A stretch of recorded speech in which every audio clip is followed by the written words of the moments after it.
Number 1. A country with 2 timelines in a single day. Morocco is a country located in North Africa with a population of approximately 38 million, spread across an area of over 172,000 square miles, only slightly larger than the state of California. This results in a much lower population density than many densely populated areas in Asia. But what surprises visitors is not only the landscape or the people, but also how the country operates its time. Besides the globally popular Gregorian calendar, many communities still maintain the Berber calendar, according to which the current year is calculated as 2975.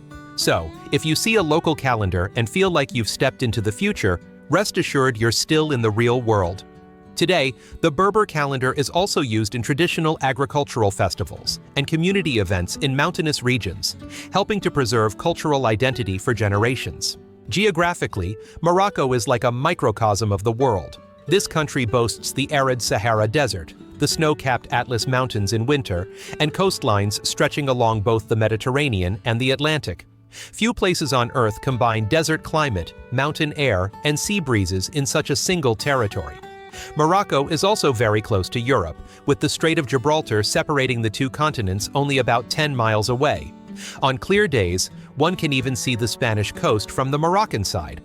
Furthermore, the Spanish territories of Ceuta and Melilla lie entirely within Moroccan territory, making stepping into Europe here a unique experience.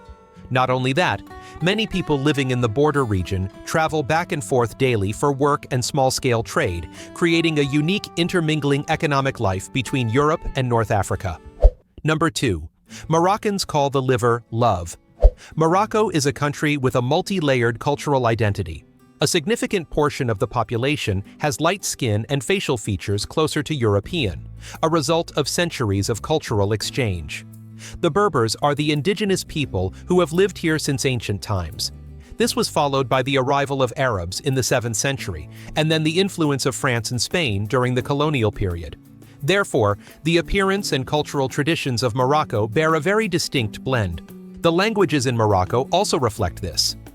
The two main languages are Berber and Moroccan Arabic, also known as Darija. Darija is so distinct that many Arabic speakers from other countries still find it difficult to communicate fluently. In large cities, people may also speak French, Spanish, or English. Many people switch languages smoothly within a single sentence. A very special cultural detail is that the symbol of love in Morocco is not the heart, but the liver. Moroccans believe that the liver symbolizes deep emotions and lasting happiness. In many traditional weddings, blessings mention a healthy heart and liver. Football is also a huge part of Moroccan identity. More than half the population are football fans. It's not just a sport, but also a source of national pride and unity. From cafes to small neighborhoods, people talk about football every day. When the national team plays, strangers can hug and sing together like one big family. In the stands, large fan groups like the Green Boys and Winners create giant displays of support with their posters. This spirit was clearly demonstrated at the AFCON 2025 tournament on January 4, 2026, when Morocco defeated Tanzania in the round of 16. This result propelled the team into the quarterfinals and extended their winning streak to 19 consecutive matches, a world record in football. After the match, the streets of Casablanca, Rabat, and Marrakech were filled with cheers. People took to the streets carrying red and green flags, hugging each other, singing loudly, and dancing. In Moroccan communities across Europe and the Middle East, spontaneous celebrations also took place. The joy spread like a thread connecting people, no matter where they lived. Number 3. A unique mixed-race beauty that amazes American tourists. The beauty of Moroccan women often leaves a strong impression on tourists. Although it's an African country, many women have fair skin, amber eyes, and thick, lustrous hair, easily leading outsiders to mistake them for Europeans. The blend of Arab, Berber, and Mediterranean heritage creates a beauty that is both familiar and unique. Many see this as the result of centuries of trade, migration, and intermarriage along caravan routes and the North African coast. If you want to know the secret to winning the hearts of Moroccan women, leave a comment indicating where you're watching this video from. The answer might appear in the comments. The elegant and understated beauty of Moroccan women is clearly demonstrated in the image of Lala Salma, wife of King Mohammed VI. With her striking red hair and sharp blue eyes, she was once listed among the world's most beautiful first ladies by an American magazine. Her image has helped break down stereotypes about North African women and showcase the country's diverse appearance. Furthermore, she has become a modern icon of education and social activism, participating in numerous charitable and community health programs. In major cities, Moroccan women are gradually defining their new roles. Models like Imane Ayisi and Leila Hadioui walk the runways in Paris, promoting North African identity. Images of women driving taxis, becoming engineers, or boxing are appearing more frequently on television. Simultaneously, many women's cooperatives have been established in mountainous regions to teach carpet weaving and argan oil production, providing them with additional income and opportunities for economic independence. However, on the opposite side, there are still women who live their entire lives in small earthen houses, quietly weaving carpets in remote rural areas. The gap between these two groups of women is a picture of Morocco's future. Number 4. Behind the beauty lies a silent struggle for women. Before delving into the topic of the bride market, it's necessary to consider the image of Moroccan women in everyday life, where their beauty and strength are naturally evident. In Morocco, women exist between two parallel rhythms of life. On one side is the cultural space tied to traditional customs, while on the other is the breadth of a modern society expanding its freedom. Just standing on a street in Marrakesh, you can see both worlds coexisting. A woman wearing a silk jalapa walks past a cafe where girls in jeans are chatting, drinking espresso, and browsing TikTok in a lively atmosphere. On a legal level, Morocco is considered one of the countries that has made significant progress in the Arab region. The Moudawana reforms of 2004 strengthened women's rights in marriage, divorce, and child custody. The minimum marriage age has been raised to 18, and polygamy is only permitted with court approval and the consent of the first wife. In 2023, women held nearly 25% of the seats in parliament, a symbolic figure of political participation. However, many researchers argue that social and economic barriers still prevent women in rural areas from fully accessing these rights. In villages in the Atlas region, many girls leave school as early as 13. Child marriage, though legally prohibited, persists under the guise of traditional wedding ceremonies. In the markets of Fez or Casablanca, women sell spices, care for their families, and live on less than 80 dirhams a day, or about $8. Number 5. Bride market in the Moroccan desert. In a place where natural beauty blends with human resilience, a unique tradition has been maintained through generations: the bride market. Here, culture, marriage, and livelihood meet in an unexpected and highly symbolic way. In the Berber villages around Ait Ben Haddou, with Ichil being the most talked about location, the market takes place only once a year. As dawn breaks, men finish tending their livestock and head into town with a decisive goal for their future: finding a future wife.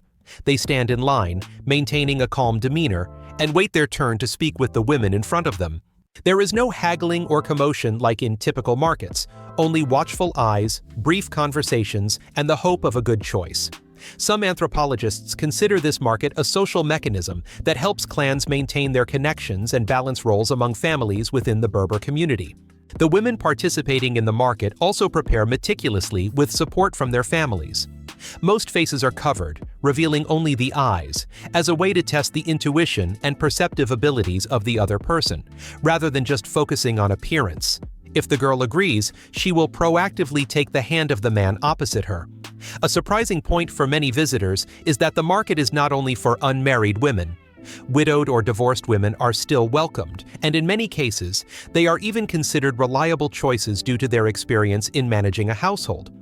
In some Berber communities, remarriage by women is considered a natural part of life, not stigmatized as in many other places. Today, some local organizations have begun to conduct awareness campaigns to encourage raising the marriage age and create more educational opportunities for girls. However, the presence of girls as young as 12 years old at the market continues to be controversial due to the issue of child marriage being linked to traditional pressures and poverty. Number 6. Berber wedding where the bride doesn't touch the ground. In Berber tradition, weddings are enveloped in a highly symbolic system of rituals. A few days before the main ceremony, the bride visits a hammam, a traditional bathing room, with close female relatives to cleanse her body and spirit. Afterward, Negafa artisans meticulously apply henna to her hands and feet, symbolizing protection, good fortune, and fertility. Before the bride leaves home, her mother adds henna to her feet and kisses her knees as a heartfelt farewell. The henna patterns in the wedding ceremony are not only aesthetically pleasing, but also represent fertility and blessings for the new family. In some regions, it is believed that the more intricate the patterns, the more blessed the marriage, as they demonstrate the care and respect shown to the ritual.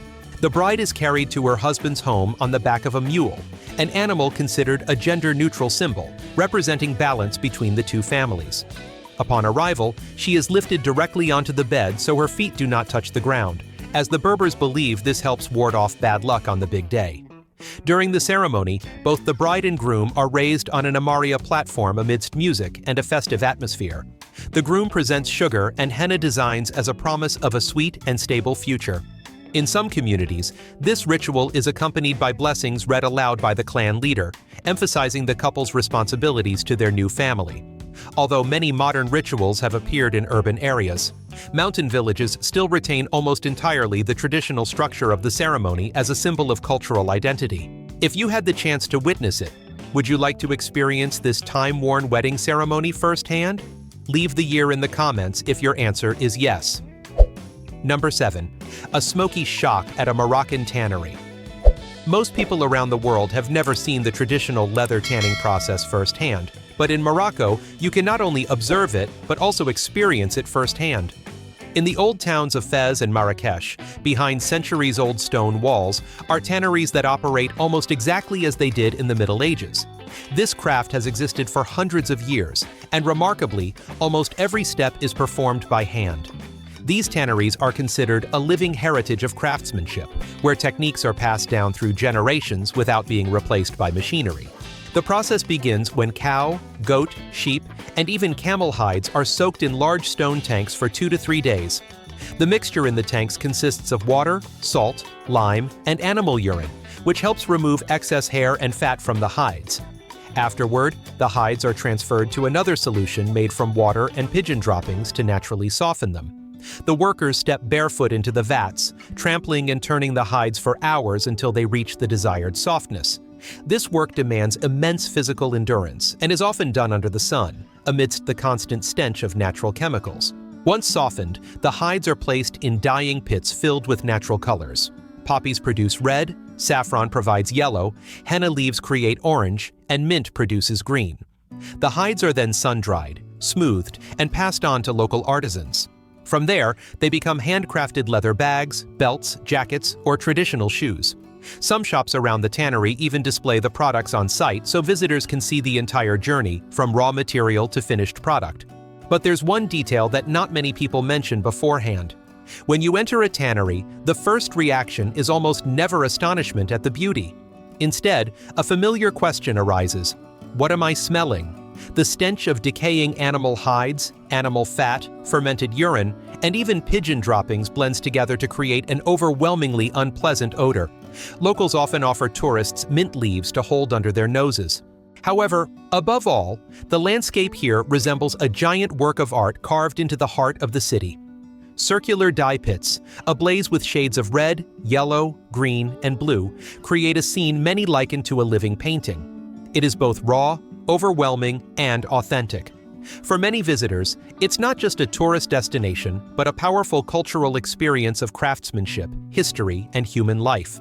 And if you leave Morocco without experiencing this sensory shock, many would say you haven't truly touched the heart of the country. Number 8. When snails and sheep's brains become delicacies. When it comes to Moroccan cuisine, many people immediately picture iconic dishes like piping hot couscous, slow-cooked tagine, or freshly baked soft cobs. This image perfectly reflects the culinary life of the country. Morocco boasts hundreds of traditional dishes made with lamb, chicken, chickpeas, olive oil, spices, and various types of bread. Food is often torn by hand, dipped in sauce, and everyone gathers together to eat slowly, viewing meals as moments of family bonding. In many families, sharing from a large plate is also seen as a symbol of sharing and community spirit. On ordinary days, people often eat couscous with meat and vegetables, chicken tagine cooked with lime, salt, and olives, beef kefta in tomato sauce, harira soup during Ramadan, and habs, which are always present alongside other dishes. Street food also plays an equally important role. From sardine sandwiches at small seaside stalls to grilled lamb skewers in night markets, these are familiar, simple, yet energizing dishes for daily work. Many stalls have existed for generations, where recipes are passed down within families as part of their culinary heritage. But beneath that familiar food, Morocco also possesses a different world of flavors, sometimes leaving visitors both curious and hesitant. In Jamia Square in Marrakech, large pots of snails are simmered for hours. Vendors use toothpicks to pick each snail out and serve them in a bowl of salty herbal broth, a broth that locals believe helps relieve fatigue and colds. Tourists often gaze at the dish for a long time before deciding to try it, while locals enjoy it as a familiar delicacy. This snail dish is often considered a popular evening snack, especially on chilly days. A few steps further, you'll find trays of tender lamb brains displayed on the counter. Because pork is not used in the cuisine, lamb and goat brains have become substitute ingredients in many traditional dishes. The vendors chop the brains into small pieces, add spicy sauce, and serve them to customers on the spot. For more adventurous diners, there's even a whole roasted lamb head, including the eyes, tongue, and teeth. When a customer chooses their dish, the vendor will chop the lamb head into 4 parts, so each person can choose the part they want. Nothing is hidden, and no part is wasted. This is the culinary philosophy of no waste, reflecting the historical context where food resources were once scarce. Another specialty is stuffed spleen, shaped like a large sausage, stuffed with a mixture of minced meat, fatty rice, and spices, then grilled until tender and fragrant. In some regions, people still eat fried insects and larvae, considered a traditional source of protein and a seasonal delicacy. Today, these dishes are both culturally significant and offer a challenging culinary experience for adventurous travelers. Number 9. When people were buried in sand to cure illnesses. In Muga, a small town nestled in the desert on the edge of the Erg Chebi sand dunes in southern Morocco, exists a health treatment that many first-time visitors find hard to believe: sand bathing. Unlike herbal spa treatments or mud baths, this ritual begins very early in the morning, around 6 a.m., when the sand has accumulated enough heat from the previous day but is not yet dangerously hot. At that time, local attendants dig long, narrow holes in the sand, carefully measured to fit each person's body length.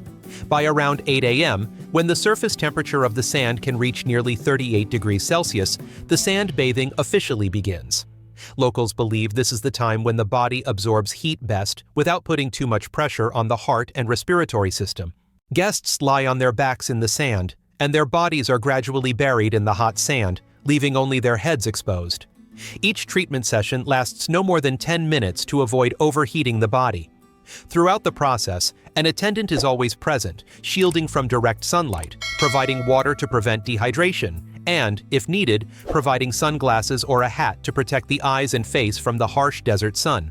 When the treatment is complete, the sand is removed, and the client is immediately wrapped in thick blankets. The cooling phase lasts from 30 minutes to an hour, allowing the body to continue sweating and return to a balanced state. Some people even lie in airtight tents to retain heat longer, like a natural sauna in the desert. The ritual usually concludes with a warm shower, followed by a massage with refined camel fat, which locals believe soothes joints and enhances the effectiveness of the heat therapy. Although modern medical research hasn't fully confirmed all the benefits, many people still turn to this method as a cultural and psychotherapeutic experience rather than a medical procedure. Alongside sandbathing, Morocco also boasts a long-standing bathing tradition associated with public bathhouses called hammams.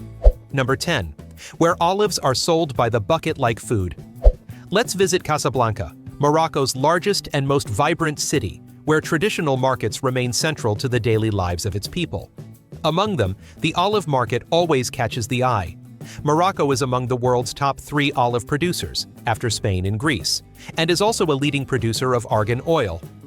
Therefore, olives here are not just a side dish, they are the soul of the local cuisine. Many families even have the habit of buying olives in large buckets to last them the whole week, much like how Europeans stock up on bread or cheese. As soon as you enter the market, you'll be surrounded by an overwhelming array of colors and aromas. Stacks of olives, sun-dried, salted, and marinated with various herbs, are piled high. In Morocco, olives are not just a snack, they are a staple of family meals. Locals eat olives like chips, mixed in salads, with bread, or added directly to chini to enhance the flavor of traditional stews. In many casual eateries, a small plate of olives is even served free as an appetizer before a meal. Prices are clearly displayed at each stall. Olives typically cost around 180 USD per pound, depending on the variety and preparation. At the nearby spice counter, garlic costs around $3.20 USD per pound, while ginger can go up to $4 USD per pound. For drinks, a standard bottle of mineral water in Casablanca is usually around $2 USD. Number 11. Ceramic plates turn into lipstick when wet. Simple, everyday dishes are also found all around the market. A simple sandwich, a familiar lunch for local laborers, usually costs between $4 and $5, not including drinks. Besides olives, the market is a treasure trove of traditional pickled and preserved foods. You'll find mildly pickled lemons, crisp pickled baby cucumbers, beef marinated in olive oil that retains its vibrant red color inside, and shelves full of ancient-style fermented vegetables. These preservation techniques date back to a time when people had to store food through the hot summers and cold winters of the mountainous region. Going a little deeper, the market reveals a completely different scene. Intricately carved brass trays and food covers gleam in the sunlight. Next to them are seemingly ordinary ceramic plates, but when sprayed with rosewater, their color suddenly brightens, transforming them into natural blush or lipstick. When dry, the colors are almost colorless, but when wet, they become vibrant. Today, many artisans still preserve this traditional color-mixing secret and pass it down within their families for generations. And finally, there's a cultural aspect that particularly catches the attention of tourists. Cats roaming the market are considered clean and friendly, but the left hand is not. Number 12. Cultural rules that shock tourists. In Morocco, there are cultural and legal rules that, if not fully understood, tourists may inadvertently violate from the very first days of their arrival. The first rule concerns the consumption of alcohol. As you walk along streets filled with cafes and restaurants, the aroma of spices and grilled food in the air might make you think of a glass of wine. However, even though Morocco produces tens of millions of bottles of wine each year, alcohol consumption among locals is still very strictly controlled. Alcohol is only served in hotels and restaurants catering to tourists, while drinking in public can lead to legal trouble. Instead, mint tea is the familiar Moroccan drink, sweet, fragrant, and refreshing, so much so that it's jokingly called Berber whiskey. In many families, brewing mint tea is considered a hospitality ritual, where the host pours the tea high from the cup to create foam as a sign of respect for the guest. The second rule concerns homosexuality. Moroccan law considers same-sex relationships a crime, with penalties ranging from years in prison to fines. In a notable incident in 2016, two activists staged a protest in front of a court hearing on this topic and were arrested and subsequently deported. The topic remains sensitive in Moroccan society and is often viewed more from a religious and traditional perspective than from a modern social standpoint. The third rule concerns dress code, particularly for women in traditional areas. In many places, women are expected to dress modestly, covering most of their bodies and limiting public appearances unless necessary. This reflects long-standing social values. In larger cities like Casablanca or Rabat, this rule tends to be more flexible, but in rural and religious areas, traditional norms remain dominant. The fourth rule reflects how Moroccans value bread. Number 13. Where festivals turn the entire country into a stage. Imagine yourself walking through the streets of Morocco during festival season, where light, color, and music blend into an emotionally charged atmosphere. The festivals here are like a journey that awakens all the senses. One of the most famous events is the World Sacred Music Festival in Fez, held every spring. Upon entering the festival grounds, you'll hear sacred melodies echoing between the medinas and ancient palaces. Artists perform traditional instruments like the oud and gwembri, while dancers move to complex rhythms, creating the feeling of being lost in a vibrant cultural tapestry. Many concerts are held outdoors in the evenings, where golden lights reflect off the ancient walls, giving the space a mythical quality. In the desert, the International Nomad Festival in Merzouga offers a completely different atmosphere. As dawn breaks, endless stretches of sand dunes unfold before your eyes, and camels are ready to carry participants across the desert. The air is filled with the aroma of spices cooking over campfires, and music echoes from afar.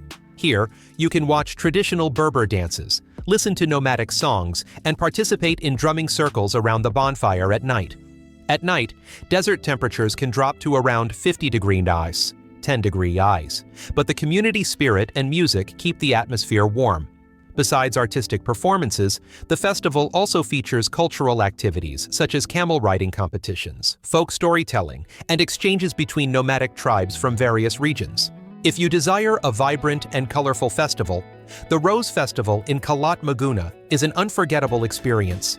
From late April to early May, the entire valley is filled with the fragrance of roses, and the streets are lined with handcrafted products made from rose petals, from essential oils and perfumes to sweets and decorations.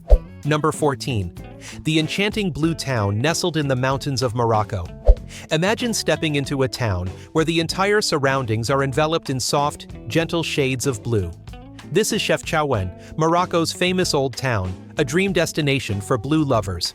From the squares, post office, and church to the houses nestled on the slopes, every structure is covered in layers of blue interspersed with pristine white trim. Even the boats in the harbor share the same hue, and local children contribute small designs to the doorways, reflecting the personality and aesthetic of each family.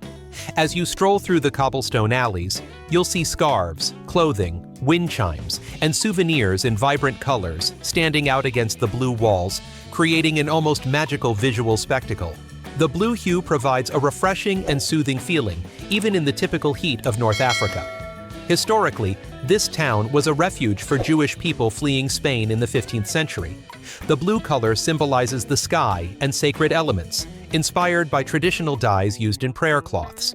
Locals also believe that this color repels mosquitoes and is more comforting than bright white walls. Today, many families still repaint their houses several times a year to keep the blue color fresh as a way of preserving the town's identity.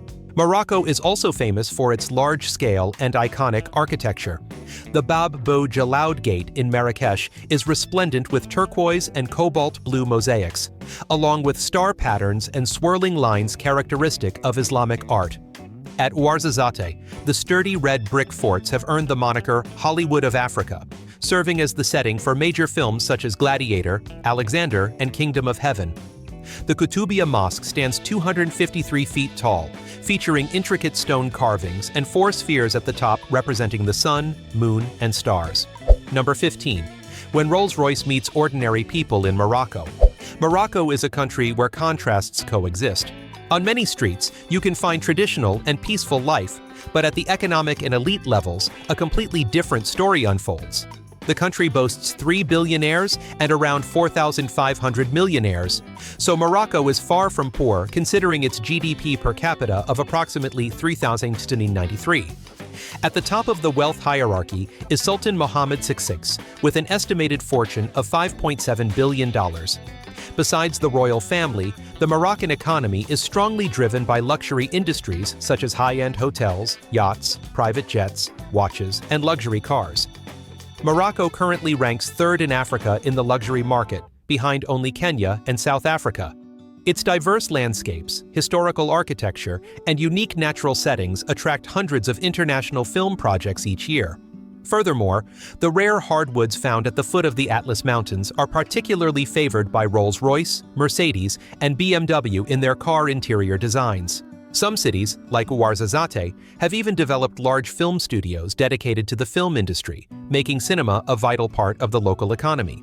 Living in or staying in Morocco for an extended period is generally considered more affordable than in many Western countries. Rent for a one-bedroom apartment in major cities typically costs around $500 per month for basic space. Utility costs, including electricity, water, and gas, average around $70 per month. Getting around the city, whether by public transport or occasional taxi rides, usually costs around $50 per month. For food and daily necessities, people typically spend around $200 on fresh vegetables, meat, fish, and local produce.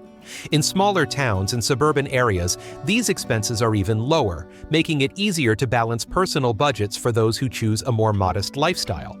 Overall, with a sound financial plan, you can absolutely enjoy a comfortable life in Morocco without overspending on housing, food, and living expenses.